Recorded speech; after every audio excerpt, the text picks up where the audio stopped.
Press conference के माध्यम से तमाम मीडिया बंधुओं को मैं ये बताना चाहता हूँ कि आगामी 4 फरवरी को जो मोराबादी मैदान में आदिवासी एकता रैली के जो आह्वान किया गया है, उस आह्वान के तहत ही आज हम लोग प्रेस कॉन्फ्रेंस किए हैं। इस प्रेस कॉन्फ्रेंस के माध्यम से मैं आपको बताना चाहता हूँ कि आदिवासियों के ऊपर हो रहे अत्याचार के खिलाफ है ये।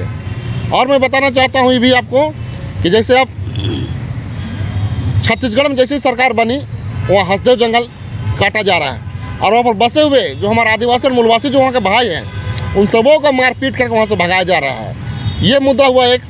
दूसरा मुद्दा हुआ जो मणिपुर में आए दिन हमारे आदिवासी महिलाओं को, लड़कियों को नंगे करके घुमाया जा रहा है, उसके खिलाफ में ये आदिवासी महारैली।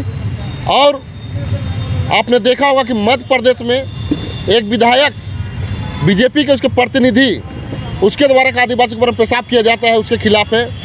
और जिस तरह से भी षड्यंत्र चल रहा है सरना और ईसागर के बीच में आदिवासियों को लड़ाने की, ऐसे आपको पता होगा कि देश में क्या हालात है।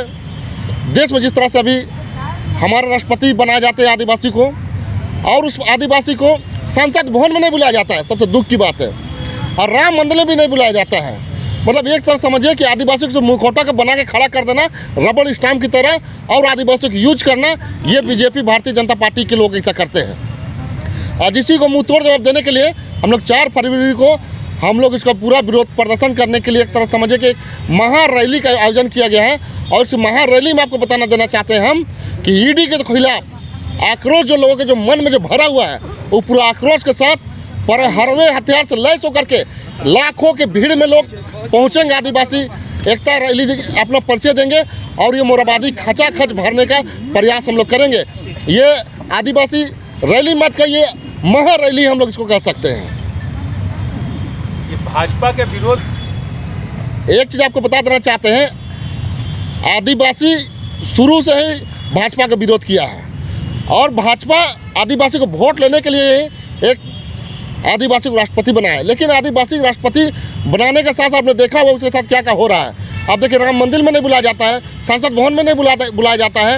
एक आदिवासी को खड़ा कर दीजिए जगह पे और लाखों करोड़ों आदिवासी को कत्ल कर दीजिए। ये षड्यंत्र चलते हैं बीजेपी के लोग। समझिए कि ये अपना अस्तित्व को बचाना और आदिवासी अपने हक अधिकार को जागरूक करना और आदिवासी की एकता के लिए ही ये रैली है।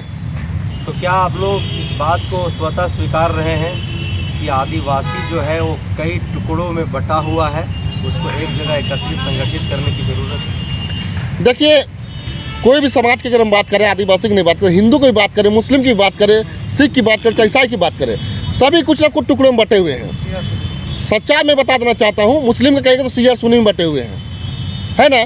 तो आदिवासी भी बहुत सारे गुट में बटे हुए हैं। लेकिन अब समय आ गया है एकजुट करने का, और जो हमारे ऊपर हक और अधिकार, हमारे जो संस्कृति, सभ्यता और भाषा और कल्चर और आरक्षण को जो समाप्त कर रहा है, उसके खिलाफ एकजुट होकर के मुकाबला करने का समय है। आदिवासी बहते हुए में नहीं बहता है, मतलब कहे तो लहरों के साथ नहीं बहता, लहरों के चीर के निकल के मंजिल की ओर बढ़ने वाला आदिवासी होते हैं। और आदिवासी हमारे मुख्यमंत्री भी हैं जो अपने झारखंड राज्य के लिए लड़ रहे हैं। वो दिसम गुरु शिबू सोरेन का बेटा है।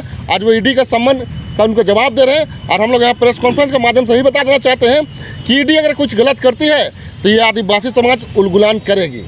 आप कह रहे हैं कि आदिवासी समुदाय जो होता है वो लहरों को चीर करके आगे निकलने की कोशिश करती है, निकलता है। बहुत बढ़िया बात है। फिर बाबूलाल मरांडी, अर्जुन मुंडा, ऐसे जो विभिन्न जो भारतीय जनता पार्टी के नेता हैं, 11 तारीख को जो है वो कार्यक्रम कर रहे हैं, उसको लेकर के क्या कहिएगा? वो लोग फिर क्या कर रहे हैं? देखिए, सबसे पहली बात, चुनाव का अभी घोषणा जो बिगुल फूका गया है, लोकसभा चुनाव है, तो सभी अपने अपने दुकानदारी लगाएंगे ही। मैं बताना चाहता हूँ कि दुकानदारी में जो लोग बहेंगे, जो लोग अपने मान और सम्मान को जो बेच करके जो आगे बढ़ना चाहते हैं, अपने संस्कृति, सभ्यता, भाषा और कल्चर, अपने समाज को जो लोग बेच कर आगे जाना चाहते हैं, वो भारतीय जनता पार्टी में जाए। और जिसको अपना अस्तित्व बचाना है, अपने क्षेत्र में रहे, अपने क्षेत्रीय पार्टी का और साथ दे। आप लोगों की 2 बातें हैं। बंधु तिरछू कहते हैं कि आदिवासी एकता महारैली डिलिस्टिंग से कोई लेना देना नहीं, दूर दूर तक कोई वास्ता नहीं है। यह आदिवासियों की एकता का परिचय देने के लिए हम लोग ये कार्यक्रम को कर रहे हैं। आप सीधे तौर पर यह कह रहे हैं कि यह डिलिस्टिंग के खिलाफ है और भारतीय जनता पार्टी जो षड्यंत्र रच रही है उन तमाम षड्यंत्रों के खिलाफ है। तो क्या आप लोगों में स्वतः ही मतभेद है, क्या आप लोगों में बातचीत नहीं होती है, या फिर क्या है? थोड़ा सा दर्शकों को क्लियर करिए। देखिए, आपको मैं बता देना चाहता हूँ, जो आप डिलिस्टिंग की जो बात कर रहे हैं, ये डिलिस्टिंग होना जाने का कुछ मतलब नहीं है। ये सिर्फ और सिर्फ प्रोपेगेंडा, इस तरह का मामला और इस तरह का बीज डाल दिया जाता है, लोगों के बीच में भ्रम पैदा कर दिया जाता है, ताकि हमें वोट का प्रयोजन, वोट का संख्या हमारे पास आए। और बता देना चाहिए तो बंधु तिर्की जिस तरह से बयान किए हैं वो अपने अनुसार अपने जगह पे ठीक है, और आने वाले दिन में ये परिचय और एकता दिखेगी। मैं आपको ये आश्वस्त करना चाहता हूँ। ये देखिएगा, पूरे जितने भी हमारे 3200 जनजाति हैं, तमाम 3200 जनजाति का भागीदारी उसकी उस दिन की रैली में होगी।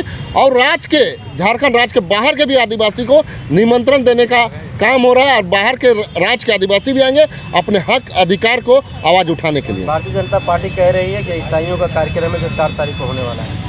जो बीजेपी के लोग कहते हैं कि ईसाई की रैली है, ऐसे लोगों को जूता चप्पल खोल के मारना चाहिए। हम धर्म की राजनीति नहीं करते हैं, न डिवाइड एंड रूल की राजनीति करते हैं। हम आदिवासी अपने हक और अधिकार की रैली की बात करते हैं, अपने हक और अधिकार के लिए आवाज़ उठाते हैं। सड़क हो चाहे सदन हो, हम लोग अपने हक अधिकार की बात को करते हैं।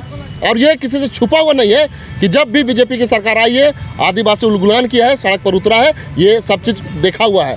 और हम बता देना चाहते हैं कि जो भी कहे कि ईसाइयों का रैली है, तो मैं आपको बता देना चाहता हूँ, आज 4 तारीख को जो रैली होना है, हमारा जो प्रार्थना सभा है, उसके माध्यम से जो हमारा जो प्रार्थना जो शुरू होता है, जो किसी भी कार्यक्रम के लिए हम लोग जो करते हैं प्रार्थना, उस प्रार्थना के साथ हम लोग शुरू होगा। आदिवासी जो प्रार्थना हमारा समुदाय उसको स्वीकार करेगा, एकदम करेगा। देखिए, ईसाई और सरना की बात अब ना करें, मैं फील कर देना चाहता हूँ, आदिवासियत की बात करें, आदिवासी हक अधिकार की बात करें। हम लोग उसको लेकर के हम लोग विनती प्रार्थना के साथ हम लोग उसको रैली को आगे बढ़ाएंगे।